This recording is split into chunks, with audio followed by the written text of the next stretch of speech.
In the meantime and between time, guys, let me just read something real quick and fast from Christmas list Instagram post that he had earlier. And it says mainstream social media misinformation. 1. I am not a millionaire. Many times over, I live check to check since COVID.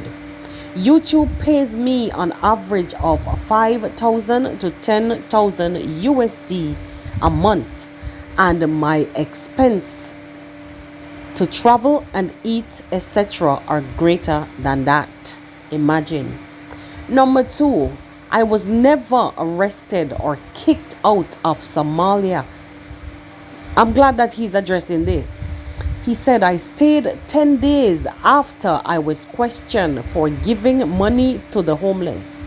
I could return anytime if I wanted to.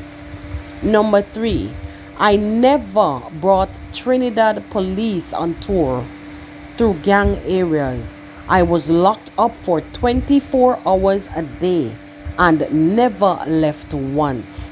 I will be filing a civil suit against the newspaper that published that.